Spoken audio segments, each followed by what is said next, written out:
Kimlərə təhlükəsizlik kəmərindən istifadə etməməyə icazə verilir? Bilirsən bu haqda? Bir bilirəm ki, hamilə qadınlardır. Bir, maşını arxaya verəndə kəməri istifadə etməyə bilərsən.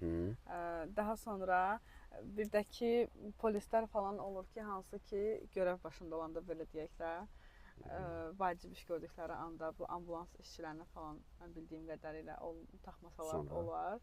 Bir də ki, bir dənə də var idi, prosta yadımda deyil o. Kömək eləyimmi? 5 şəxsə kəmər taxmamağa icazə verilir. 1. Hamilə qadınlar. Səbəbi məlumdur. 2. 12 yaşa qədər uşaqlar. O yadımdaydı, prosta 12 yaşa qədər uşaq maşın sürmür. 12 yaşa qədər uşaq, bəli, avtomobil idarə edə bilməz. 12 yaşa qədər uşağın qarşıda ön oturacaqda oturması belə qadağandır. Da, ona görə onu demədim. 12 yaşa qədər uşaq da ancaq sərnişindir. Avtomobildə olan bütün sərnişinlər üçün təhlükəsizlik kəməri təchiz olunur. Yalnız sürücüyə şamil edilmir o.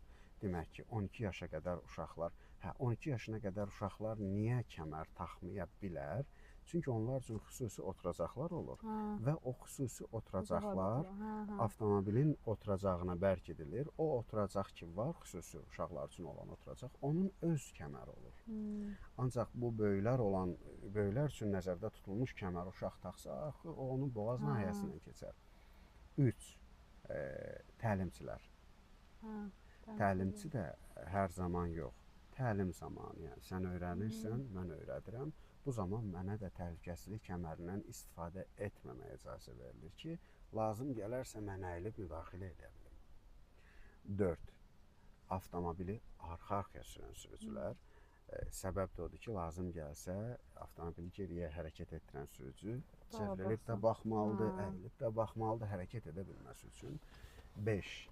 Yaşayış məntəqəsində operativ nəqliyyat vasitələrinin sürücü və sərnişinlərinə təhlükəsizlik kəmərindən istifadə etməməyə icazə verilir. Yaxşı, bəs operativ nəqliyyat vasitələri kimlərdir? Operativ nəqliyyat vasitələri göy, qırmızı sayrışan işıqları olan, xüsusi səs siqnallarından istifadə edən nəqliyyat vasitələridir ki, onlar da səs siqnalları ilə sayrışan işıqları eyni anda qoşulu olduğu halda üstünlüyə malikdir. Misal üçün, təcili tibbi yardım avtomobili, yanğın söndürən avtomobil və yaxud da post patrol xidmətinin avtomobili, yaxud da yol patrol xidmətinin avtomobili və yaxud da penitensiar xidmət olsun. Yəqin ki, bildin də hansı avtomobillərdir. Bildim. Ancaq bizdə bir yanlış yanaşma var. Misal üçün, hərəkət etdiyimiz zaman arxadan təcili tibbi yardım avtomobili gəlir. Misal üçün, tuneldəyik, yaxud da hər hansısa başqa bir yoldayıq. Yerdə 1.1 nişanlanması çəkilir, düz xətt.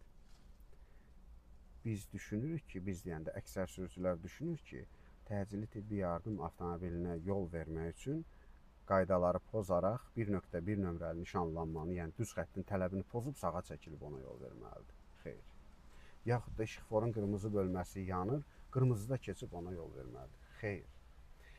Operativ nəqliyyat vasitələrini idarə edən şəxslər də digər hərəkət iştirakçılarına mane olmadan, onları qayda pozmağa təhrik etmədən o təxirə salınmaz əməliyyatları yerinə yetirməlidirlər. Yəni, əgər biz işıqforun qırmızı bölməsi yandığı halda operativ nəqliyyat vasitəsinə yol vermək məqsədi ilə işıqforun qırmızı bölməsində keçiriksə və bunun üçün bizə cərimə tətbiq olunursa, bu tam olaraq qanunidir.